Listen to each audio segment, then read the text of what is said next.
शपथ दिला रहे थे उनको आग्रह किया कि दोनों तरफ के सांसदगण पक्ष विपक्ष जो भी शपथ के मूल पाठ के अतिरिक्त कुछ भी कह रहे हैं उन्हें आप मना करें, रोकें। जो सदन का नियम है, सदन की परंपरा है, उसका पालन हो। अब मेरे कुछ चाहने वालों ने मेरे कुछ शुभचिंतकों को कह दिया कि भाई फलाने सांसद फलानी भाषा में शपथ ले रहे थे, अनुप्रिया पटेल ने विरोध कर दिया। मैं अपने मीडिया के भाइयों से हाथ जोड़कर निवेदन करना चाहती हूं कि मेरे बारे में आपको कोई ब्रीफिंग करे तो कम से कम मेरी बात भी सुन लिया करिए, ताकि आपको यह समझ में आए कि असली मसला था क्या। अपना दल हर भाषा का सम्मान करने वाला दल है और 2010 से लेकर 2024 14 साल हो गए अनुप्रिया पटेल को। ऐसा कोई विषय कभी भी आपके संज्ञान में नहीं आया होगा। तो ये एक झूठ ब्रिगेड होती है, उसके पास कोई काम नहीं होता सिवाय झूठ के किले खड़े करने। ऐसे लोगों से भी सावधान रहने की जरूरत है। तो मैं साथियों आप लोगों से यही कहना चाहती हूं कि हमारा एक ही उद्देश्य है कि हाँ एक और बात याद आई। अभी एक हमारे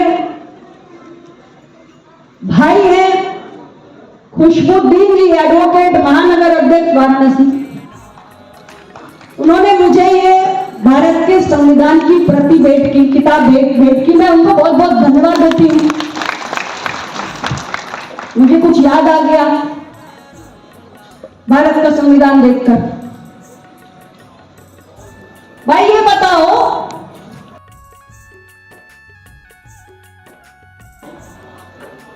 क्या भारत का संविधान ये नहीं कहता कि लोकतंत्र में राजा ईवीएम से पैदा होता है? भारत का संविधान कहता है कि नहीं कहता? बताओ भाई। कहता है। कहता है ना? तो अगर अनुप्रिया पटेल ने वही कहा जो भारत का संविधान कहता है कि लोकतंत्र में राजा ईवीएम से पैदा होता है, तो कोई गलत बात हो गई क्या भाई? नहीं ना? सहमत हो ना? कुछ लोगों को बुरा लग गया। अरे भाई हम भारत के संविधान को मानने वाले लोग हैं।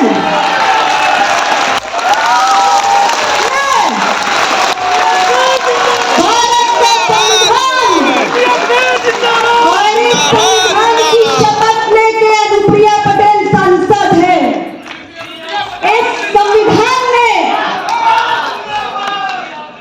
इस संविधान ने हमें ये कहने का अधिकार दिया है कि लोकतंत्र में राजा ईवीएम से पैदा होता है। अभी हमारे संचालक केके जी कह रहे थे ना, अनुप्रिया पटेल हैट्रिक बनाकर आपके बीच में आई है।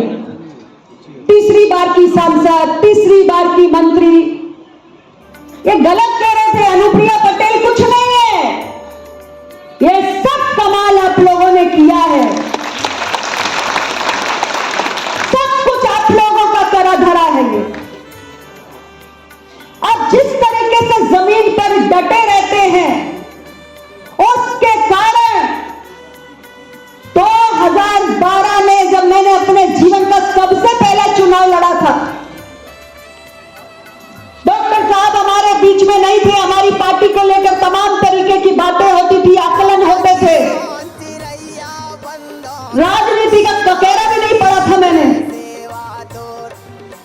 ये मेरे कार्यकर्ताओं की देन है कि अपना दल की अकेली विधायक बनके अपने दम पे हम उत्तर प्रदेश की विधानसभा में पहुंचे थे।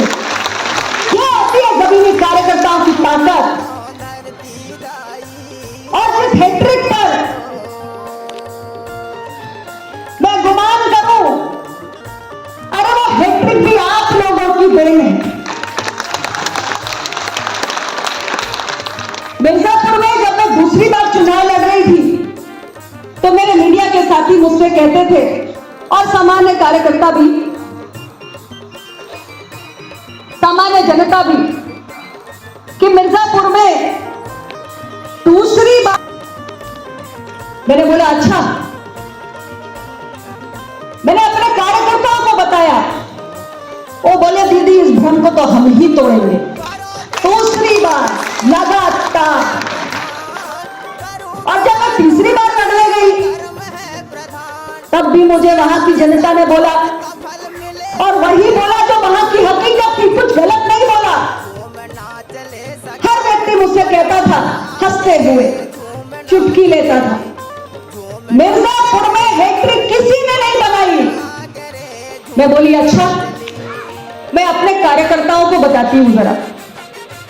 मेरे कार्यकर्ताओं ने बोला दीदी ये रिकॉर्ड भी अपना दल बनाएगा। और तीसरी बार भी बड़े भ्रम, झूठ, अफवाहों के पहाड़ खड़े किए गए, लेकिन मेरे कार्यकर्ताओं ने जो असंभव लगता था वो संभव करके दिखाया। इसलिए मैं अपने कार्यकर्ताओं को बार बार शुक्रिया अदा करती हूँ। हजारों बार भी करूं तो कम होगा। मैं आपके सामने नतमस्तक हूं, आप ही मेरी ताकत है। और ये सच है कि कुछ कमी हमसे जरूर रह गई।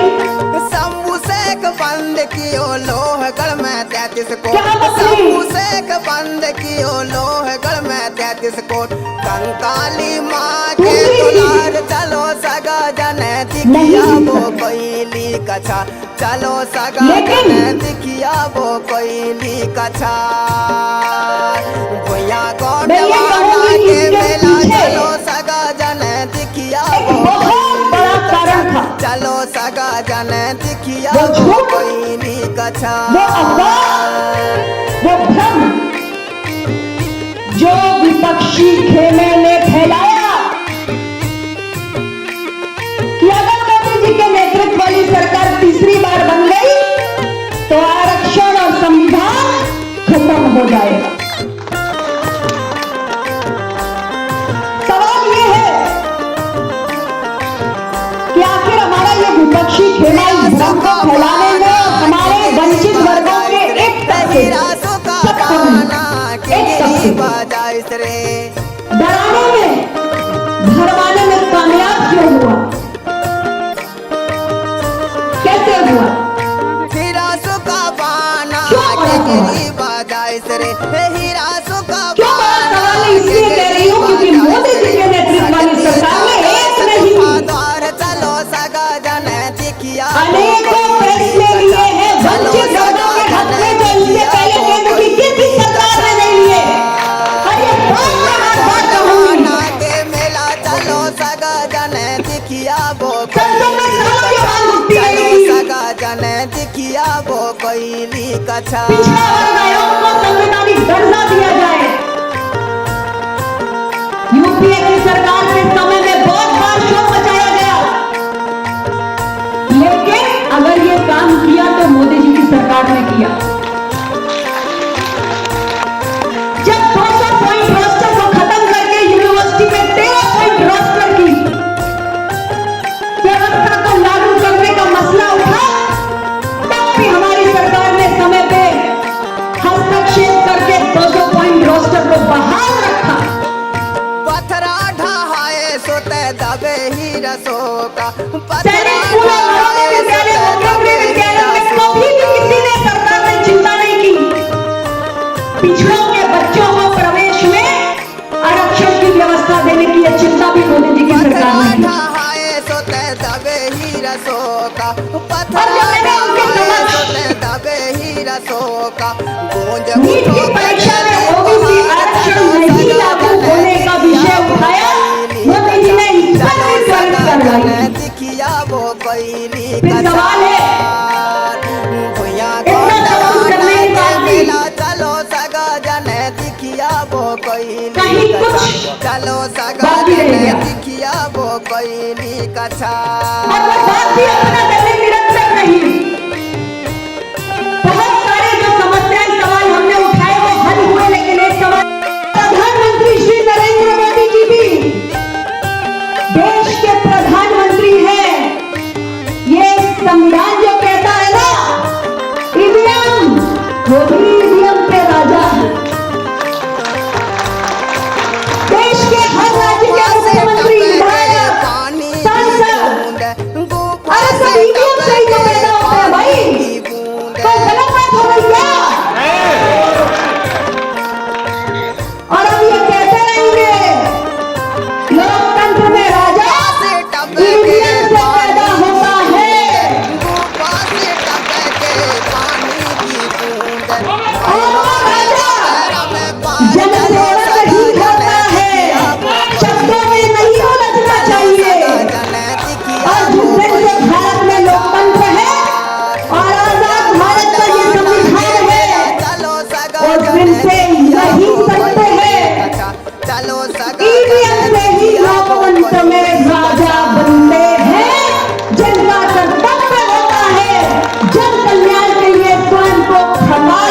अपने पार्टी के संस्थापक यशाकाई डॉक्टर सोनेलाल पटेल जी को पुनः स्मरण करते हुए मैं आप सबसे यही निवेदन करना चाहती हूँ,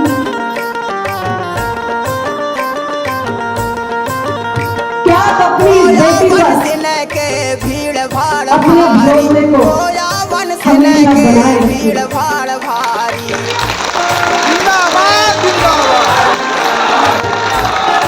प्रेरणा है कि मेरी भी प्रेरणा है कि आगे मैं शिष्य बनूं। भीड़ भाड़ भारी कोया और वन इन से जगहों में के भीड़ भाड़ डॉक्टर भारी सोनेलाल पटेल का प्रेम भी उनके संस्कार होते हैं। दिखिया वो कोई चलो डॉक्टर सोनेलाल पटेल के संस्कार होते हैं। डॉक्टर सोनेलाल पटेल ने हमें वंचितों के हक के लिए लड़ना सिखाया है और एजेंडा से अपना दल कभी पीछे नहीं हट सकता। तो पीछे से भाई थोड़ा फोन पीछे करिए, दो आईडी हो उसको एक आईडी पकड़ा दो।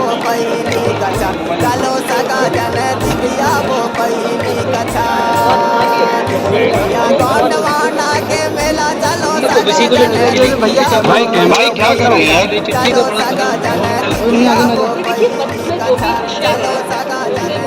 कैमरे से मोबाइल भाई आगे तुम ही तो ला के रख दिए हैं और अभी हमारा भी आगे विश्वास की जो अभी टूट जाएगा ये गिलास।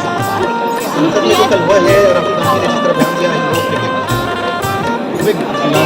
Rahul Gandhi ji leader of opposition हुआ और मुझे लगता है संसद की और ये तमाम सर और आगे आईडी और उधर करो यार, आगे दिख नहीं रही है बिल्कुल भी आईडी तो यार जो उन्होंने भाषण दिया तो नहीं पीछे करो भाई आईडी अबे टूट जाएगा भाई, पीछे से धक्का मत दो यार भाई, पूरा वो आ रहा है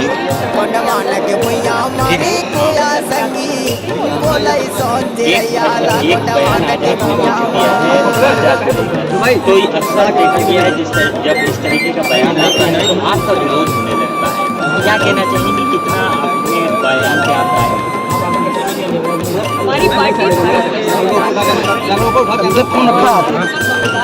ईवीएम से ही लोकतंत्र भाई मोबाइल थोड़ा पीछे करो, मोबाइल थोड़ा पीछे करो। लेकिन कहीं ना कहीं इसको राजा भैया से भी जोड़ के देखना चाहिए। अखिलेश यादव के यहाँ से काढ़ा कटंगा की मदन टारगेट किया विपक्ष को ये स्वीकार करने की आवश्यकता है कि पत्थर ऊपर बनो महल से जबलपुर नहीं दिखाएगा गोंडवान की और तीसरी बार एनडीए की सरकार को स्पष्ट जनादेश दिया है गोंडवान की भैया मारी कोया संगी बोले सोच रैया गोंडवान की भैया